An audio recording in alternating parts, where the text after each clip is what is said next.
요즘 많이 더우시죠?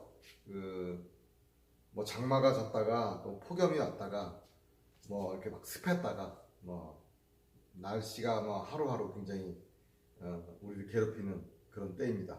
뭐 휴가를 가신 분들도 많으실 거고 또 여전히 일을 열심히 하시는 분들 계실 텐데 오늘 잠시 쉬시면서 저의 작품하는 과정을 또 감상하시거나 또 보시면서 어떻게 그림을 그려나가는지 그런 과정을 배우는 것도 좋은 것 같습니다. 제가 오늘 나레이션을 통해서 제 이야기도 좀 들려드리고 작품에 대한 어떤 그 과정에 대해서도 살짝 이제 설명을 해드리는데요. 춘희박의 그림 배우기 시간을 통해서 제가 뭐 붓의 스킬이라든가 선의 종류 이런 것들을 알려드리고 있는데 오늘 이런 그 작업 과정을 지켜보면서 아 저렇게 그림을 그려 나가는 거구나 라는 것을 잠시 이렇게 구경하시는 그런 시간이 됐으면 좋겠습니다.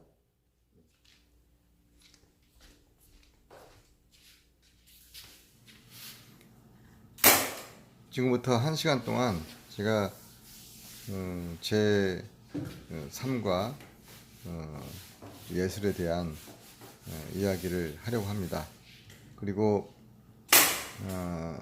어느 정도 작품이 이제 완성이 돼 가면 작품을 할 때 그 태도라든가 또 관찰에 대한 그런 이야기도 이제 드리겠습니다. 그리고 제가 이제 그 다른 채널을 통해서 한국화의 기초를 가리키고 있는데요. 그 강좌를 들으신 분들에게 도움이 될 만한 그런 시간이지 않을까 생각이 들어요. 그림을 그리는 방법들을 잘 비교해 보시기 바랍니다. 작품의 전 과정, 그러니까 지금 합판에 장지를 붙이고 있는 이런 장면서부터 또 스케치하는 어떤 그런 과정, 그다음에 이제 처음에 첫 그 붓을 그어서 전체 작품의 구도를 잡고 틀을 만들어 가는 거, 그다음에 뭐 디테일한 어떤 묘사를 하는 거, 그리고 또 마무리까지 하는 것까지 전체적인 어떤 그런 그 작품의 흐름을 보실 수 있도록 하겠습니다.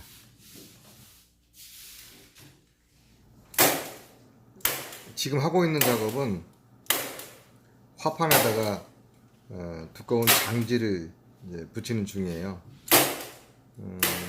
타카로 이제 붙이는 이유는 작품을 완성한 다음에 떼서 말아서 보관할 수 있기 때문에 풀로 붙이지 않죠. 여러분들도 풀로 화판을 붙이지 말고 이렇게 타카로 붙였다가 나중에 빼서 보관하시면 됩니다. 그러니까 타카를 칠 때부터 이렇게 수평으로 꽉 박지 말고 약간 비스듬하게 타카를 박아서 나중에 립바나 이런 그 송곳으로 금방 뺄 수 있게끔 그렇게 이제 작업을 하면은 고생하지 않죠. 제가 대학 다닐 때는 그 동양화에 대한 인식이 굉장히 좀 이렇게 안 좋아질 때예요. 그러니까 탈장르라든가 뭐 설치미술 이런 게 대세를 이루기 시작할 때니까 아무래도 이제 전통적인 그림인 동양화는 이 시대에 이제 뭐 없어지지 않겠느냐, 마치 라디오가 없어진다고 막 사람들이 이제 염려했던 그런 상황이 그때 있었죠. 근데 저는 오히려 현대적인 걸 하고 싶다라는 마음을 먹었고 2000년도에 미국을 갔었죠. 저는 동양화가 고전적인 게 아니고 오히려 현대적인 방법들을 모색한다면 훨씬 이제 좋을 거라고 생각한 거죠. 그래서 뉴욕의 갤러리를 다니면서 제 작품을 보여주고 막 조언을 구하게 됐죠. 그때 현재 얻은 결과가 뭐냐면 정말 나다운 거, 우리다운 거 그걸 해야 되겠다 이런 생각을 하게 됐죠.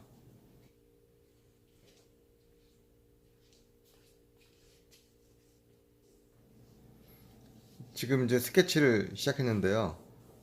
저는 이제 벽에다가 이렇게 세워서 작업을 해요. 어떤 사람들은 이제 먹이 밑으로 흘러내릴까 봐 걱정하는데, 훈련이 잘 되면 오히려 세워놓고 작업하면 목이나 허리에도 무리가 안 가고, 그림을 뒤로 나왔다 앞으로 갔다 하면서 잘 관찰할 수 있기 때문에, 저는 이렇게 세워놓고 그림을 그리는 게 훨씬 더 편하고 좋습니다.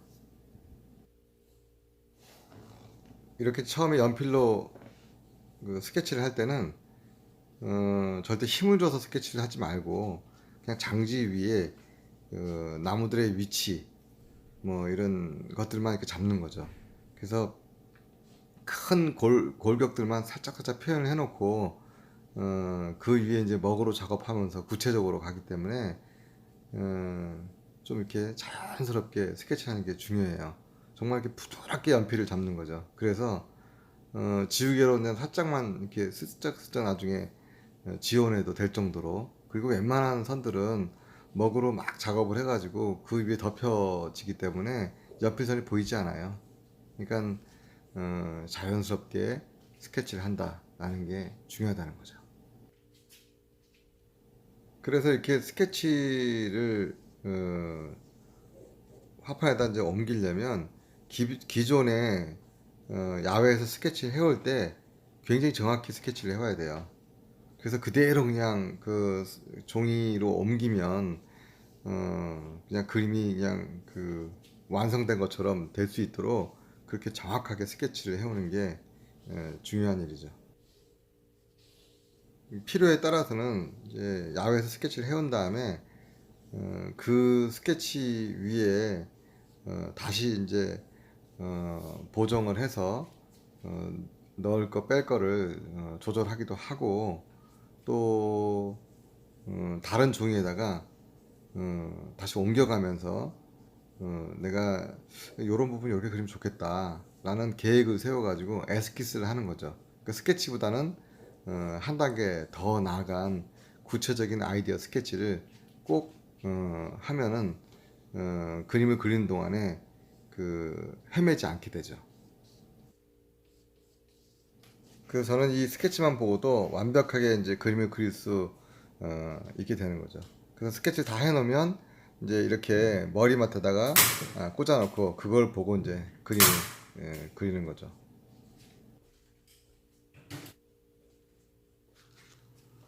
예, 이렇게 이제 연필로 스케치를 이제 살짝 하고요. 그다음에 이제 먹으로 작업을 이제 시작을 하죠.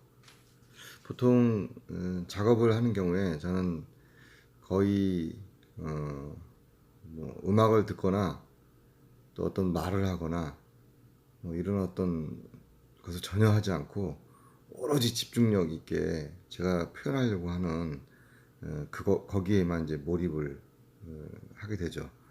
그래서 기본적으로는 한 5시간, 예, 그리고 뭐 길게는 10시간 이렇게 밥도 먹지 않고 물도 마시지 않고 이렇게 작업하는 경우가 굉장히 많아요. 그래서 제가 이런 이제 그 영상을 찍을 때도 말을 하면서 그림을 그릴 수가 없기 때문에 이런 식으로 이제 나레이션을 할 수밖에 없는 거죠. 만약에 이제 그 말을 하면서 한다면 그냥 뭐야 가르치기 위해서 하는 거 그런 거는 이제 할 수 있겠죠.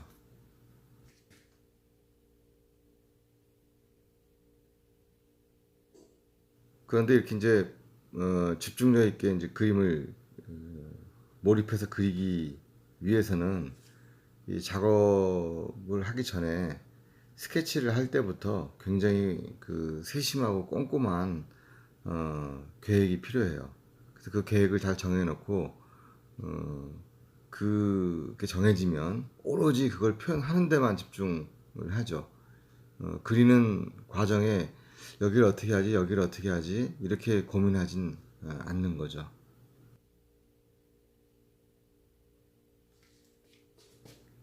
좋은 장소, 에서 소재를 찾는 건 굉장히 중요해서 아주 본인한테 꽂힌 장소가 있으면 어떻게 해서든 그 장소를 찾아가서 스케치를 하고 거기에서 일어나는 에피소드들 이런 것들 이제 그림에 담게 되죠. 그것은 화가한테 특히 아주 중요한 어떤 그런 과정인 것 같습니다.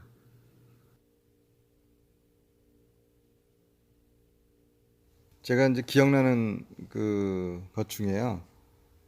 중국에 이제 그 운남성 여행을 할 때 딸이라는 곳에 갔었거든요. 그 뭐 한문으로는 대리라고 부르죠. 옛날에 딸이국이 있던 아주 그 예쁜 그리고 운치 있는 그런 어, 도시니까 중국을 여행한다면 꼭 딸이를 한번 가보시길 바래요.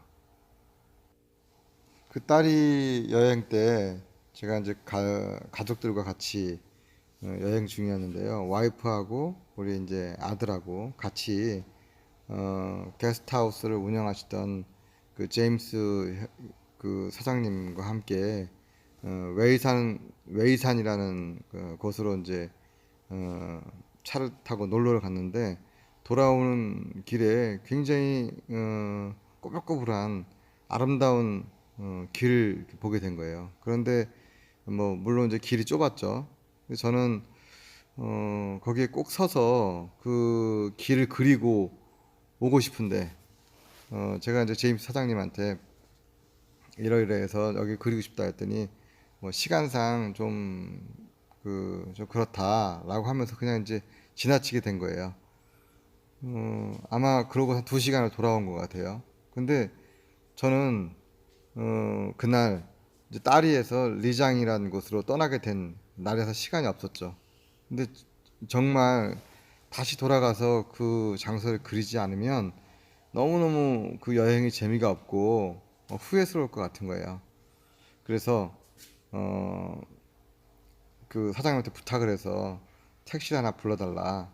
그래서 그 택시를 타고 제가 2시간 거리를 다시 돌아가서 그 꾸불꾸불한 길을 왔다 갔다 위 그 언덕 위에서 떠다니면서 여러 각도에서 스케치를 했죠. 그곳에 가서 뛰어다니면서 스케치한 게 아마 한 1시간 정도 됐을 것 같아요. 그렇게 스케치를 하고 다시 2시간을 운전해서 숙소로 돌아오자마자 짐을 챙겨서 리장으로 떠났던 기억이 납니다. 그만큼 어, 어떤 장소를 만나면 그것을 꼭 그림으로 그리면서 거기서 경험을 쌓고자 하는 그런 어떤 그 욕구가 예술가에게는 굉장히 많은 어떤 그 동기부여가 되는 것 같아요. 그 장소에 대한 어떤 애착도 심어주게 되고 또 그거를 거기서 봤던 거 이런 것들을 자신만이 아니고 다른 사람들하고도 나누면서 그때 어떤 그런 감 감동을 나누고 싶어하는 그런 욕구가 있는 거죠. 그런 어떤 장소에 대한 그 어떤 그 호기심 이런 거는 제가 아주 어렸을 때부터 있었던 것 같은데요. 물론 이제 초등학교 때도 그런 게 굉장히 강했어요, 호기심이. 그래서 저희가 그 충청북도 아주 산골짜기 마을에 살고 있었는데 그 저희 산 너머에 마을 뒷산 너머에 엄청나게 많은 차가 다닌다는 거예요. 그때까지 차를 본 적이 별로 없을 때니까 너무나 궁금한 거예요. 그래서 어느 날 친구들을 이제 꼬셔가지고 야, 저 산 넘어가면 굉장히 어, 큰 차들이 다닌대더라. 한번 가보자. 그래서 아마 8살, 9살 그 1학년이나 2학년이었던 것 같은데 그 산을 아마 굉장히 고생을 해가지고 넘어갔던 것 같아요. 막 가파르고 그래서 무슨 그 너머를 무슨 뭐 산지장골 뭐 이런 식으로 부를 정도로 높은 언덕이었는데 거기를 몇 명에서 넘어가지고 그 산을 내려가가지고 그 산 밑에 언덕에 앉아가지고 바라보니까 정말로 많은 차들이 거기 이제 다니는 거예요. 그리고 뭐 큰 어떤 막 트럭인데 뭐 바퀴가 막 엄청 많이 달린 거죠. 지금 생각해보면 바퀴가 뭐 뒤에 두 개 해가지고 뭐 한 뭐 6개 앞에 뭐 2개 뭐 이렇게 해서 뭐 한 10개 정도 달렸을 것 같은데 그땐 친구들한테 가가지고 바퀴가 한 30개는 달렸다 이렇게 말했던 것 같아요. 나중에 이제 알고 보니까 그게 이제 경부 고속도로였던 거죠. 저희 집이 금강 유원지 바로 그 너머예요. 굉장히 산골이죠. 지금도 집을 가려면 그 금강 유원지에서 나가가지고 산을 돌아 가게 돼 있죠. 물론 뭐 옛날에 비하면 한 10분의 1밖에 안 걸리는 것 같아요. 제가 이제 호기심의 절정을 이뤘던 거는 대학을 들어와서인데요. 대학 1학년이니까 제가 88년도예요. 어느 날 여름에 작업실에서 TV를 보고 있는데 정선 아우라지를 주제로 다큐멘터리를 본 거예요.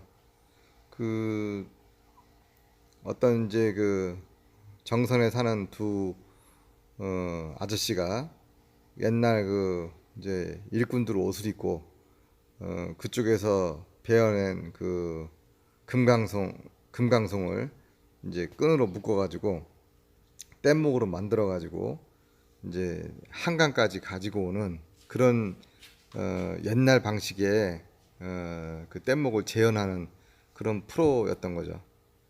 이제 거기에서 사람들이 한 달간 그 뗏목을 타고 내려온대요. 그래서 뭐 큰 비가 내리면 그 굉장히 그 위험한 곳 있잖아요. 돌이 많거나 뭐 둔벙이 있거나 경사가 지거나 이렇게 그 물이 희가마 도는 곳 이런 곳은 되게 위험하니까 그쪽에서는 이제 뗏목을 어디다 이제 정박을 하고서 이제 쉬었다가 올 수밖에 없잖아요.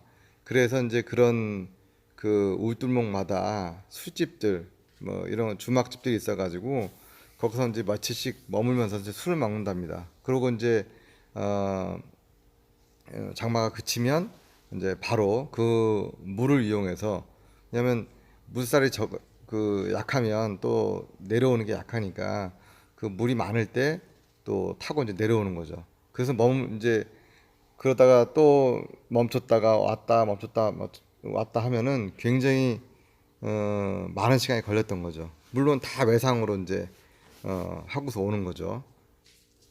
그래가지고 이제 마포 나루에 와가지고 그 나무를 팔아가지고 뗏목을 팔아서 이제 돈을 받아가지고 이제 걸어서 이제 정선으로 돌아가는 거예요. 아우라지로.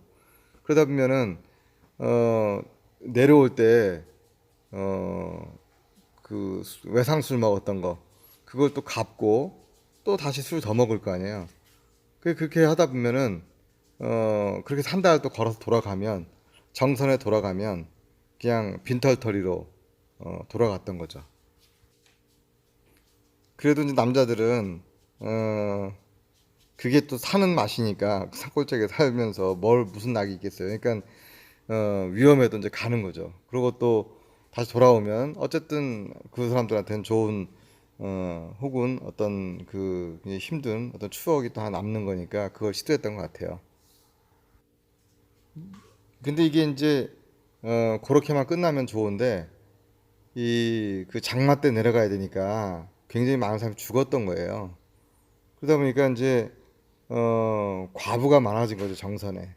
그래서 남편이 뗏목을 가지고 서울로 가면은 이제 아줌마들은 덕수공방을 하면서 굉장히 마음 졸이면서 남편을 기다리는 그런 이제 노래를 부르고 막 했다는데 그 노래가 지금 이제 우리한테 전해지는 정선 그 아랄인 거죠. 뭐 그래서 이제 그 정선 아랄이 노래를 언제 한번 들어보시면요, 굉장히 구슬퍼요. 뭐 그리고 굉장히 한국의 노래 중에서는 가장 아마 뭐랄까 이제 야한 부분이 많은 그런 노래라고 해요. 언제 한번 꼭 들어보시기 바랍니다. 어쨌든 그 프로를 보는데 주변의 풍경이 정말 아름다운 거예요. 막 그 강도 아름답고 중간중간 보이는 숲들도 너무 아름답고, 야, 이거 저 가봐야 되겠다. 그래서 어 거기 가려면 어떻게 가야 되는지 지도를 잽싸게 찾아가지고 이제 봤죠. 그랬더니 청량역에서 기차를 타고 증산이라 그래가지고 강원도 쪽으로 가는 영동선이죠. 그 증산으로 간 다음에 거기서 다시 어, 음, 기차를 갈아타고 정선, 그다음에 열양, 뭐 나전 이쪽 방향으로 이제 가는 거더라고요. 그래서 짐을 챙겨가지고 스케치북 몇 개 들고서 잽싸게 청량역에 갔죠. 그 밤 기차를 타고 증산역에서 갈아타고 그리고 정선에 도착했더니 새벽 한 3, 4시 됐던 것 같아요. 그래서 뭐 갈 데도 없고 뭐그 앞에 딱히 여관 있는 것도 아니니까 막 모기는 뜨고 덥기는 엄청 덥고 그런 날이었는데 그냥 기차역에서 혼자 누워서 그냥 이렇게 잔 거죠. 한참 그렇게 이제 막 그 잠을 설치고 있는데 역장님이 나오셨더라고요. 그랬더니 어디서 왔냐고 물어보는 거죠. 그래서 예, 뭐 서울에서 여차여차해서 온 학생인데 TV 보고서 너무 아름다워서 왔습니다.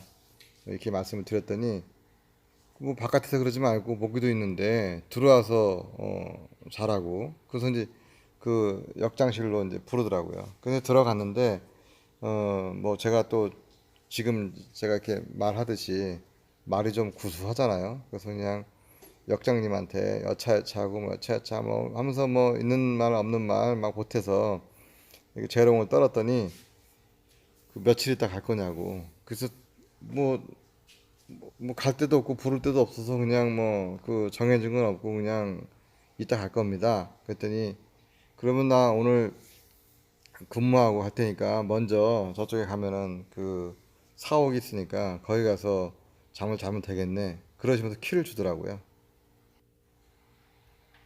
그래서 그 길로 저도 사옥에 가서 이제 잠을 자고 있으니까 역장님이 오신 거예요. 그래서 그날부터 이제 역장들이 보통 이제 역무원들이 하루는 쉬고 하루는 근무하거든요. 그래서 이제 역장님이 노시는 날은 둘이 근처에 이제 막 그 놀러 다니는 거예요. 아우라지도 가고 뭐 아무튼 그 동네에 좀 그 유명하다는 곳, 풍경이 좋다는 곳, 이제 그 역장님하고 둘이서 구경을 다닌 거죠.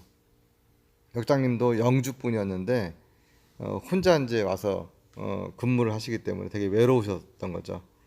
그래서 둘이 같이 막걸리도 마시고 얘기도 많이 나누고 또 이제 역장님이 어, 이제 근무하시는 날은 혼자서 좋은 곳 찾아다니면서 스케치도 하고 그렇게 거기서 이제 일주일을 지냈던 거죠. 그때 일주일 지내면서 제가 그림 일지를 썼어요. 그림을 그리고 거기다가 제 마음, 제 상황들, 저의 꿈, 뭐 이런 것들에 대해서 어, 매일 일기처럼 적고 또 그림으로 그리고 그렇게 했었죠. 그리고 이제 그거를 가지고 서울에 와서 그때 이제 한참 막 좋아하기 시작한 지금의 제 와이프한테 선물로 줬죠. 그 기억 때문에 저에게는 정선이 제 충청도 영동이 제 고향인데 마치 제그 마음에 어떤 그런 고향처럼 느껴지는 그런 장소가 됐죠. 그 이후로 아마 정선을 한 20년 가까이 친구들하고 그림 화우들하고 또 가족들하고 굉장히 뭐 수십 번 갔던 것 같아요. 그래서 정선에 가면 아는 것도 많고 뭐 아무튼 먹을 것도 잘 알고 그랬었죠. 뭐 정선에 대한 얘기를 하면은 뭐 끝도 없이 얘기를 해야 되기 때문에 나중에 또 기회가 되면 꼭 해드리기로 하고요. 일단 그만큼 어떤 화가가 그림을 그릴 때 어떤 장소에 대한 호기심 이거는 무척 중요하다라는 거예요. 지금 그리는 이 장소는 어, 서산의 그 고북이라는 곳이에요. 그 고북이라는 곳에 은계마을이라는 아주 조그만한 마을인데 요 언덕을 싹 넘어가면 요 가운데 길로 넘어가면 바로 이제 마을이 있는 거죠. 여기 스케치 간 게 2017년인데 지금 계절상으로 보면은 아마 한 3월 정도 됐던 것 같아요. 그때 냉이가 막 나올 때쯤이었어요. 냉이가 나올 때쯤이 되면 나무들이 굉장히 예뻐요. 왜냐면 이제 그 겨울을 나고 나무가 이제 그 물을 한껏 이렇게 머금으면서 싹을 틔우려고 막 할 때라서 나뭇가지들이 굉장히 쭉쭉쭉쭉 이렇게 자라요. 자라면서 새순이 나왔기 때문에 겨울에 나뭇가지는 약간 딱딱하잖아요. 근데 이제 그 봄에 난 그 나뭇가지들은 순에서 나오기 때문에 약간 붉은색을 띠면서 이제 매끄럽게 쫙쫙 뻗는 굉장히 예뻐요. 그래서 이제 3월, 4월이 되면은 굉장히 열심히 막 제가 가고 싶은 장소를 정해서 막 가죠. 뭐 특별히 뭐 누가 알려주는 게 아니고 야 옛날에 이러이러한 지역을 가봤으니까 이번에는 여길 가봐야 되겠지. 이런 식으로 장소 정하고 이제 가는 거죠.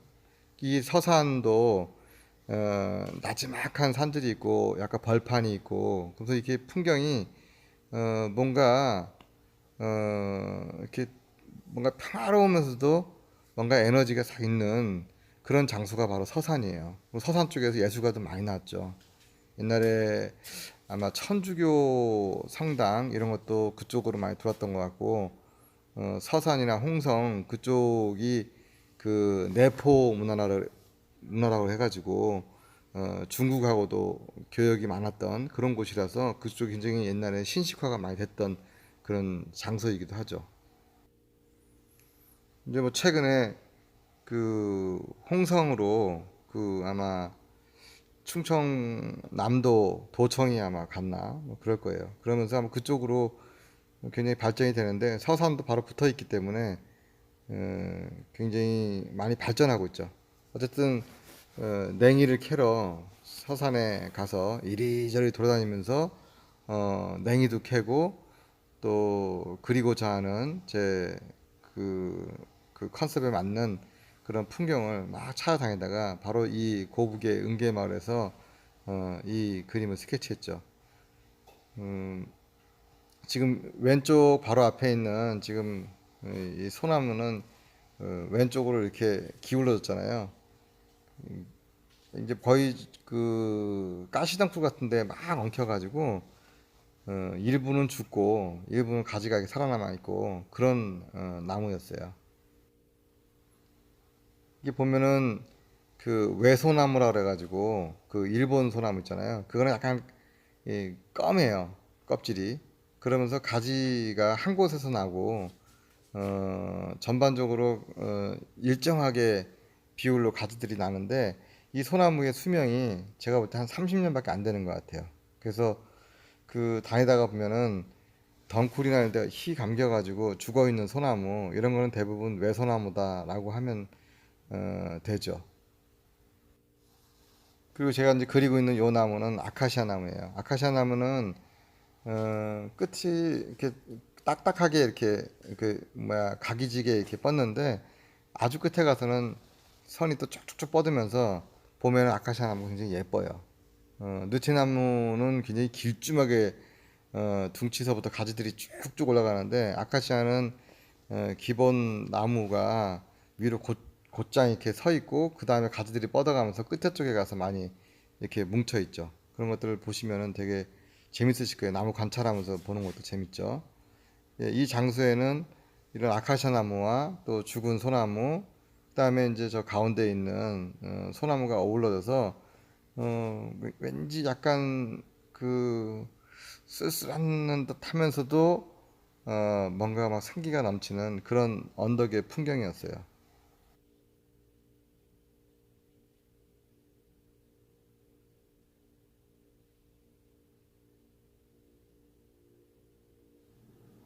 그래서 이제 이런 작업을 할 때는 그런 나무와 나무 사이의 어떤 그런 그 관계, 공간, 뭐 이런 걸 생각하면서 굉장히 섬세하게 그 선으로 구도를 잡아야 되기 때문에 이 집중력이 되게 필요하죠.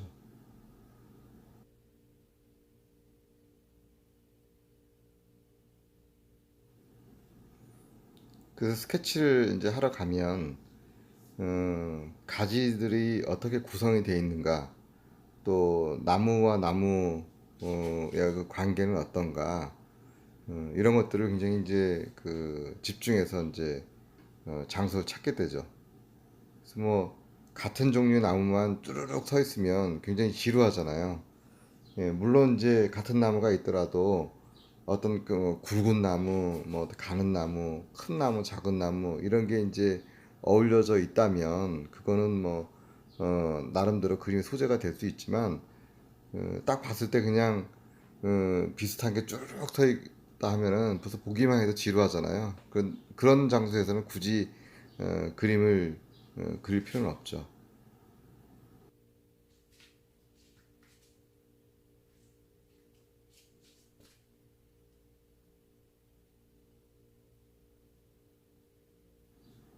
이 3월 달 정도에 이 뭐야 홍성이나 서산 쪽으로 스케치를 가면 아까 말씀드린 것처럼 뭐 냉이를 캐는 어떤 그런 즐거움도 있지만 그 즈음이 그 새조개 철이에요.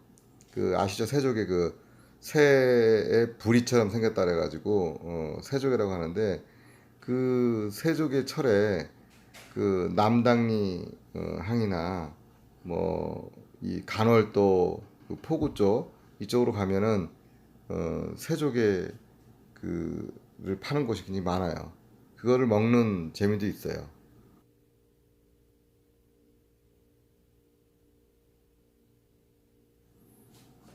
그야말로 이제 그 스케치를 가면 계절마다 이제 그 음식 있잖아요. 그 음식을 먹으면서 또 낮에는 스케치를 하고 그러니까 뭐 어떤 핑계를 대고 어떤 장소에 갈 수 있다는 측면에서 만약에 이제 정말로 나도 스케치를 다니고 싶다.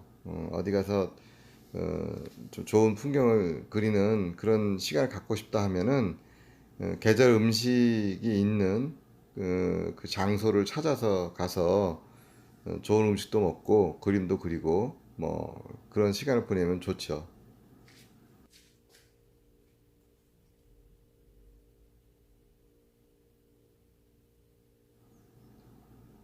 이제 그림을 잠시 보시면요. 지금 막 섬세하게 지금 나뭇가지들을 이렇게 묘사하고 있잖아요. 이런 과정이 굉장히 중요해요. 왜냐하면 근데 풍경에서 이런 특히 나무가 있는 풍경 같은 경우는 가지 하나하나를 이렇게 감상하게 되거든요. 지금 이제 멀리 있어서 붓끝 하나하나를 보여드리지 못하는 게 좀 안타까운데 저런 지금 과정을 통해서 어, 아주 잘 꾸미고 있는 거죠. 그림을.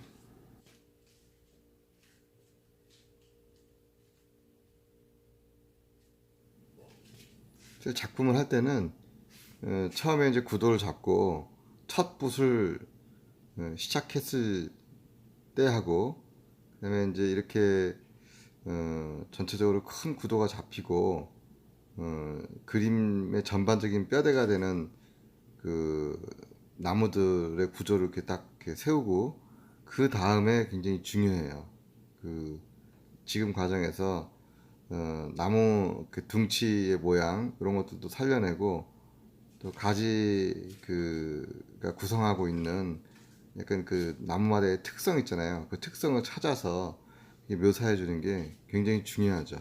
지금 보시면 이 소나무에 죽은 소나무에 어, 가지가 뻗어서 좀 아래쪽으로 이렇게 처지잖아요. 요런 디테일을 살려서 표현을 해야만 그림에 어떤 그런 그 볼거리도 생기고 뭐 생동감도 넘치게 되는 거죠.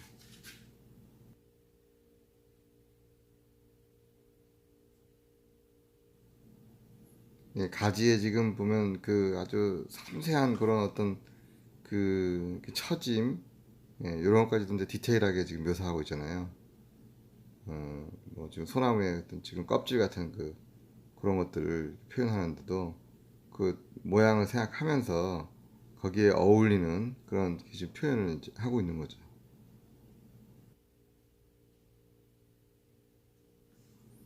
이럴 때는 이제 정말로 집중력이 필요해가지고 뭐 사실 아무 생각도 안 나요. 그냥 오로지 그 내가 알고 있는 이 나무라는 소나무라는 지금 그 둥치에만 집중하고 있는 거죠.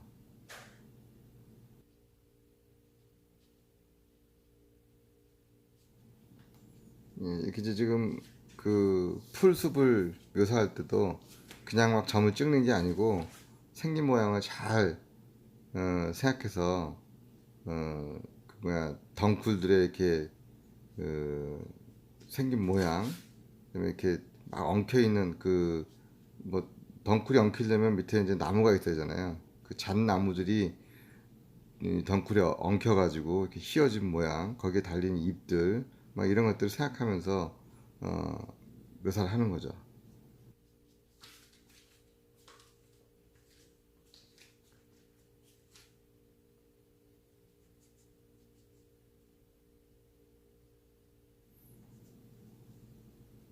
지금 이제 이렇게 나무를 하나 세웠잖아요.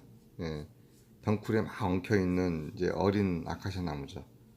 산들이 막 이렇게 그 덩굴이 막 밑에 널려져 있고. 근데 이런 거 하나하나가 그림을 보는 어떤 그런 그 매력이 되는 거죠.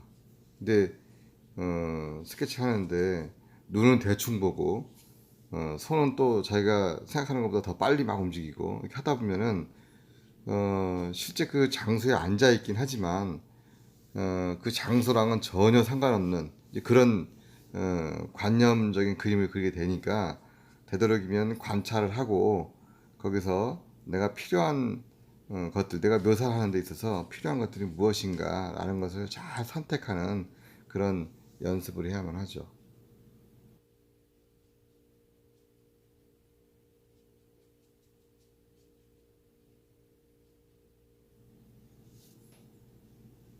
저는 이제 대학 때부터 굉장히 스케치를 많이 했는데요. 어떤 장소에 이제 가면 뭐 처음에 이제 연필로 이제 스케치를 많이 했죠. 그러다가 이제 좀 이렇게 그 붓의 사용법이라든가 이런 걸 안 이후부터는 되도록이면 큰 붓이 아닌 세필로 그냥 묘사를 많이 했어요. 근데 세필로 묘사를 하면은 아무래도 이제 붓끝이 가늘고 섬세하다 보니까 사물을 표현하기 위해서는 되게 자세히 관찰해야 되는 그런 그 특징이 있어요. 그래서 벌써 한 30년 가까이 주로 세필을 이용한 그런 스케치를 굉장히 많이 하고 있는 것 같습니다.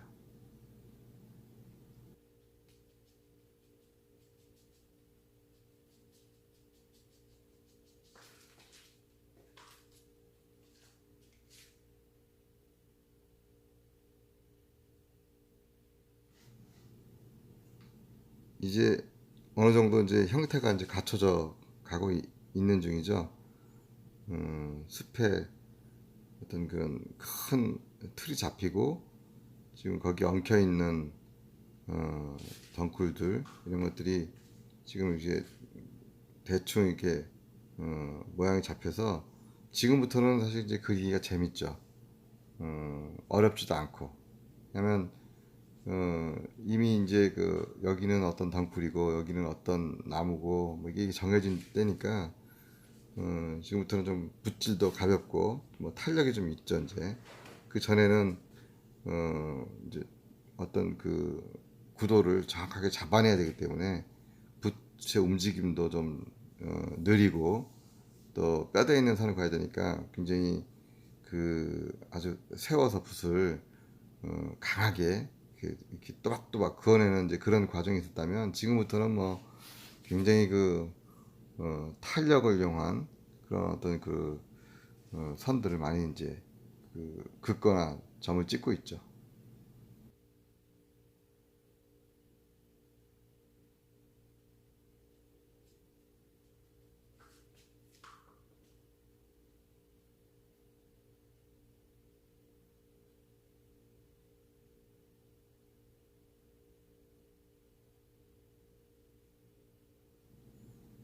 이럴 때 이제 붓이 움직이는 어떤 그런 그 모습 있잖아요. 점을 찍고 있는 그 모습, 그런 것이 요렇게 지금 묘사를 하는구나 라는 걸 보여주는 거니까, 좀 멀리서 잘 보이지는 않지만 그 어떤 색깔 자체가 이렇게 싹 변해가잖아요. 먹이 이제 묻으면서. 그런 걸 보는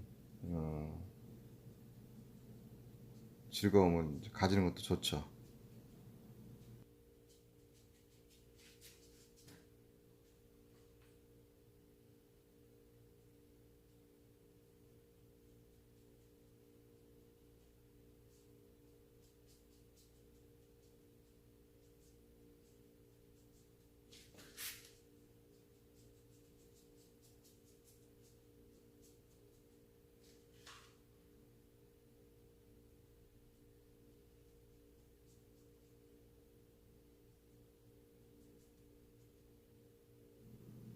이제 하얀 종이가 이제 이 정도로 묘사가 돼서 풍경의 틀이 이렇게 싹 잡혀가지고 이런 이제 모양이 나오면 기분이 굉장히 좋아요. 여기까지가 어렵거든요.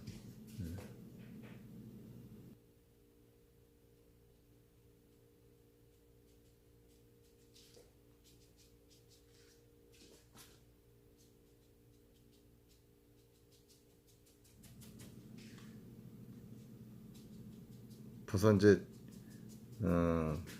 붓이 움직이는 게 다르죠. 이제 신났죠. 이제 이렇게 치면서 움푹움푹 들어간 숲도 표현하고, 이파리들이 막 위에 엉켜 있는 그런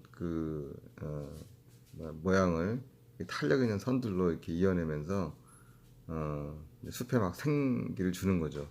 뭐 특별하게 고민을 하지 않아도 되는 거죠. 근데 이럴 때도 굉장히 집중력 있게 여기는 움푹 들어간 곳이고, 이 이파리들은 이렇게 막 이렇게 뾰족뾰족 튀어나온 거고 라는 생각을 막 하면서 숲의 구조를 완전히 머릿속에서 생각을 집중 있게 하면서 그림을 그려야만 생기를 줄 수가 있죠.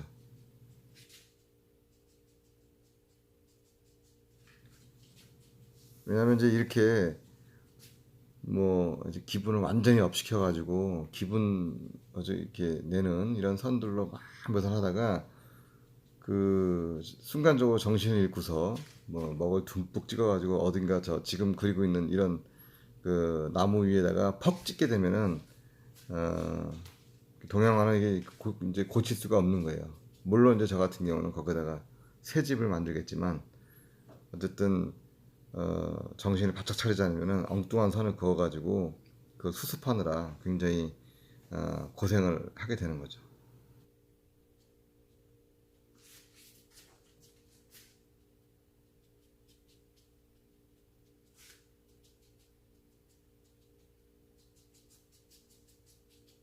아이고 덥다.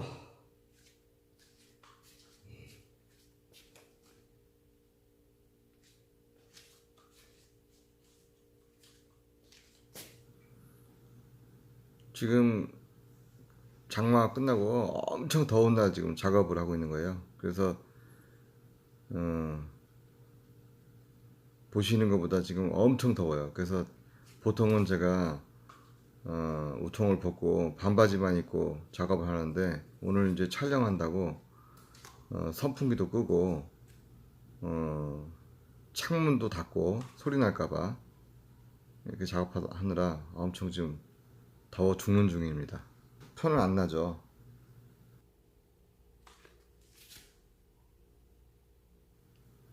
이쪽 부분 묘사하는 것을 계속 멀리서만 어, 보이기 때문에 이번에 각도를 좀 바꿔서 어, 좀 섬세하게 보여드리려고 합니다. 이거를 핸드폰으로 보는 게 아니고 만약에 그 컴퓨터 모니터 같은 걸로 보시면은 사실 나름 웬만큼 크기가 크게 보이기 때문에 보실만 한데 혹시라도 그렇게 보실 수 있는 환경이신 분은 좀 이렇게 큰 화면으로 틀어놓고 보시면은 선을 긋는 어떤 그런 요령들 이런 것들을 이렇게 잘 지켜볼 수가 있죠.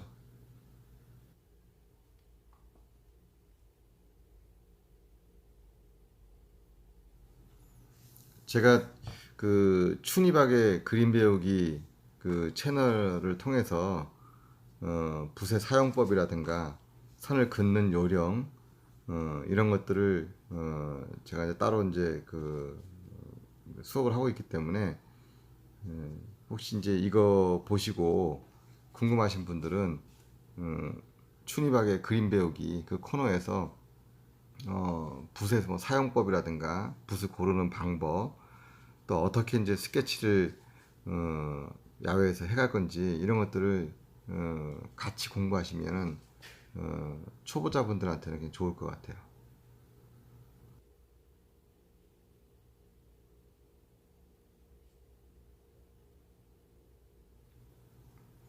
그래서 이제 그런 뭐 기초적인 동양화에 대한 그 한국화에 대한 기초적인 걸 가르쳐 드린 다음에는 제가 직접 이제 그 야외에 나가서 풍경을 보고 그리는 그런 어떤 그 요령 이런 것들도 잘 알려드릴 거니까 붓뿐만 아니고 뭐 연필이나 아크릴이나 수채화물감 이런 것들로 표현하는 것에 관심이 있으신 분들은 꼭 그 구독하시고 따라서 한번 해보시면 한번 1, 2년 지나면 굉장히 잘하시지 않을까 생각이 들어요.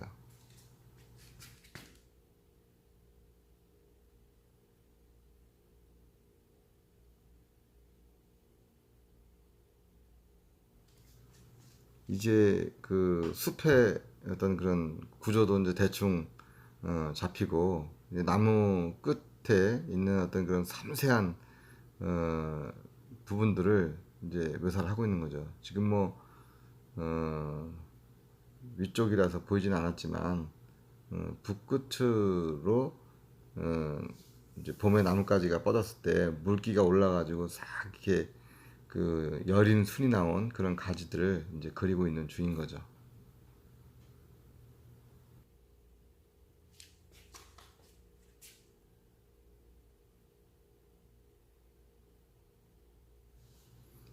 처음에 긋는 선들은 나무에 뼈대를 세워서 표현하는 거라면 지금 같은 경우는 나무에 완전히 이제 생기를 불어주는 작업이라서 또 다시 집중력이 필요하고 이 나무에 대한 계절 나무에 대한 이해가 충분히 있어야 되는 그런 과정인 거죠.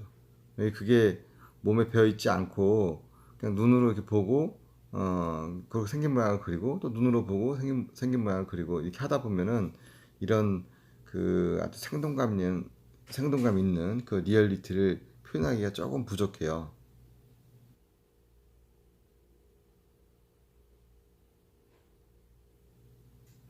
그러니까 이제 야외에서 스케치 하실 때는 어, 큰 구도들만 대충 잡고 후루룩 이렇게 장소를 떠나지 마시고 어쩔 때는 좀 지루하시더라도 뭐 4시간, 5시간을 앉아가지고 거기서 라면을 끓여서 드시는 한이 있어도 좀 오랜 시간 그 장소에서 머무면서 풍경을 더 자세히 관찰하시고 또 그려보고 또 부분적으로 필요하면 나무의 끝만 그려본다든가 또 큰 나무까지의 어떤 생긴 모양을 좀 이렇게 더 자세히 관찰하면서 디테일하게 묘사를 해본다든가 하는 그런 과정을 꼭 거치시는 게 좋을 것 같아요.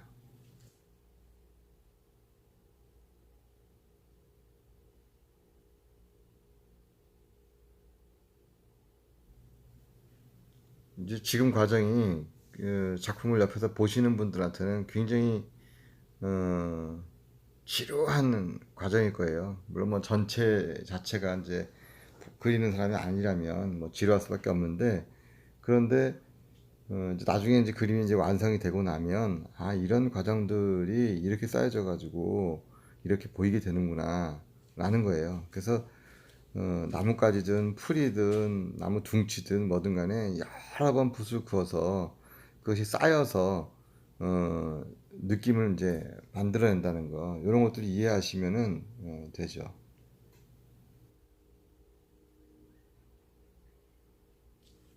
저는 사람들의 그 인식에 왜 동양화는 한 필로 그리는 거다 라는 인식이 이제 백했는지 잘 모르겠어요.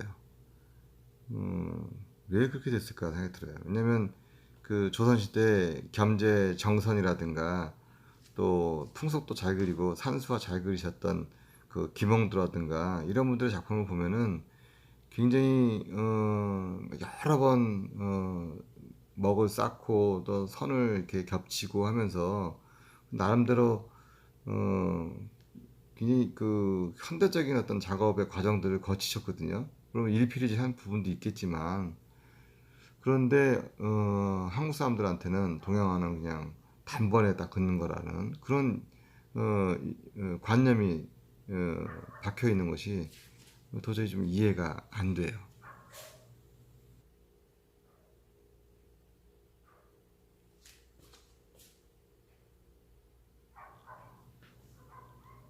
왜냐하면 식당 같은 데도 보면은 뭐 그 옛날에 물레방아 있는 풍경도 있잖아요. 그 옆에서 이제 꼭 그 멍석에다가 고추 펴놓고서 고추 이렇게 다듬고 있는 아줌마가 하나 앉아 있고, 저 멀리에는 그 알프스의 흰 눈 쌓인 그 풍경이 있는 그런 아마 그 동영화를 많이 보셨을 텐데, 근데 그런 것들도 보면은 일피리지로 한 건 아니잖아요. 그런데도 사람들이 동영화는 일피리지로 단번에 거야 돼, 이런 생각을 가지고 있단 말이에요.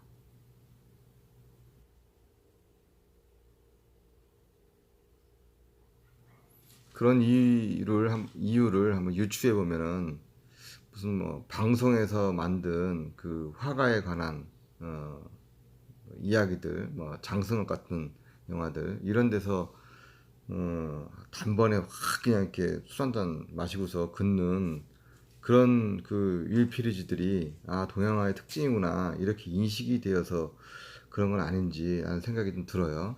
그 다음에 엄밀히 따지면 화가는 아니었던 서예가였던 그 추사 김정희의 그 부장란이라든가 세안도라든가 이런 것들을 보면서 동양화는 한 번에 긋는 거야 라는 인식이 좀 있는 것 같아요.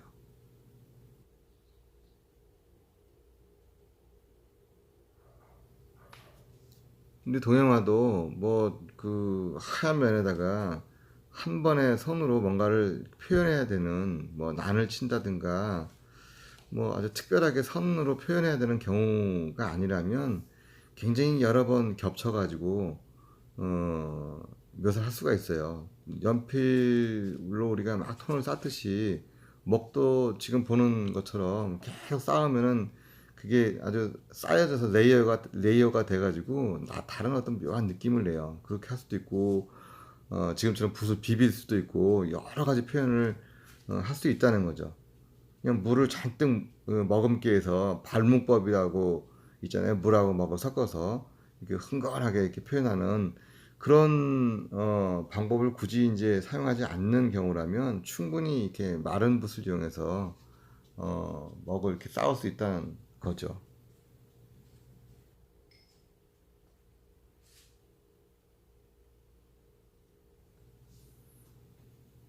여러분들이 지금 보시기에 제가 어디 지금 책상 위에 가서 어, 붓으로 먹을 이렇게 찍어가지고 오지 않잖아요. 제가 손에 들고 있는 작은 그 종이컵 안에 어, 그 검은 먹이 있어요. 물을 조금 섞은 검은 먹을 들고 그 하나로 지금 표현을 하는데 이렇게 온갖 색깔이 다 나오잖아요. 지금 보시기에 뭐 디테일한 색이 잘 보이시진 않지만 검은색 하나로 지금 숲도 그리고 나무도 그리고 소나무도 그리고 가지 끝도 그리고 뭐 다 그리고 있는 거예요.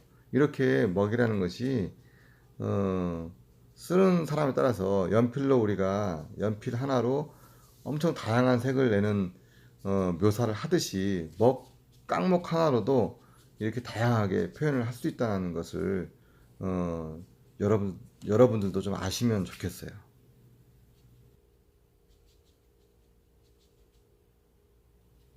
그래서 동양화도 1페이지로 단번에 꼭 그려야 되는 건 아니구나. 그리고 뭐 틀렸다고 해도 꼭 그게 망치는 아니구나. 예, 이런 것들을 좀 어, 이렇게 이해하시고 앞으로 한국화, 동양화 이 장르의 그림이 아 옛날하고는 표현 방법이 다르고 굉장히 그 다양해졌구나 라는 것을 좀 어, 인식해 주셨으면 좋을 것 같아요.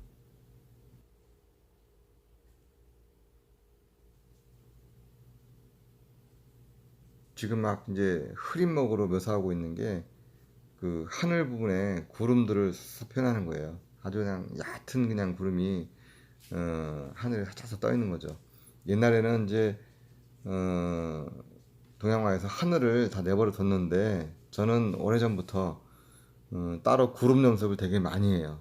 그래서 선으로 구름을 그려 놓거나 또 지금처럼 흐림목으로 구름이 이렇게 살짝 이렇게 바람에 흘러가는 것, 떠가는 것 같은 그런 표현을 하면서 하얀 여백에 다른 어떤 분위기를 내고 있죠. 지금 보시면은 하늘에 구름들이 살짝 보이면서 나무가 더 그 하늘 배경으로 있어서 더 이렇게 생동감이 있게 보이는 그런 것을 볼 수 있죠.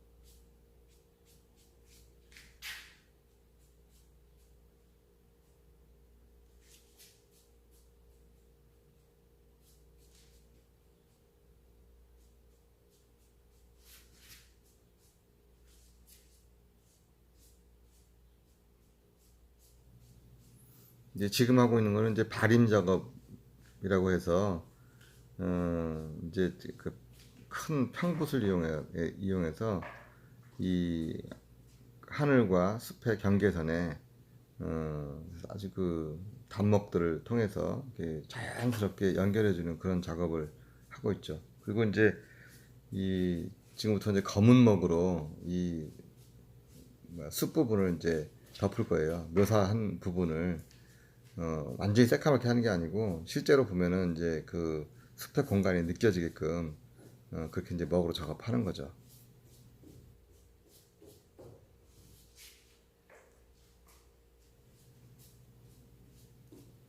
이제 이런 그 과정을 통해 가지고 그리는 이제 그림이 제가 이제 2004년도에서부터 발표해 오고 있는 이제 검은 풍경 시리즈인 거죠. 그러니까 뭐 초반에 말씀을 드렸지만 어쨌든 해질녘의 그 여행을 통해서 이제 얻었던 그 영감 이걸 가지고 이제 그리게 된 건데 그 이후에는 꼭 이제 해질녘에 꼭 스케치를 하는 게 아니고 나무가 있는 언덕을 찾아서 이렇게 이제 어, 스케치를 하면서 그것을 이제 어두운 어떤 이제 어두워지는 저녁의 풍경으로 이제 만들고 있는 거죠. 그래서 이 어, 검은 풍경 시리즈는 가장 제 작업 중에 뭔가 그 사람들의 어떤 그런 그 감성에 아련한 어떤 그런 추억이라든가 이런 것들을 불러일으키고 그런 감성에 다가가는 그런 작업 시리즈가 아닌가 생각이 들어요.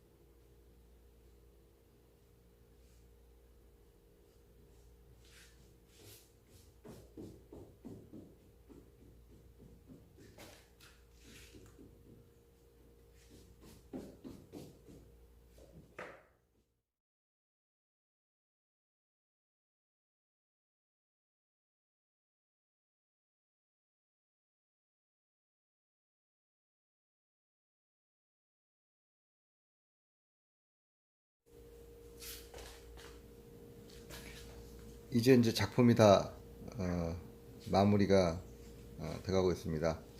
오늘 제 작업실에 오셔서 작품하는 긴 시간을 함께 감상해 주셔서 감사합니다. 작품 감상해 보시죠.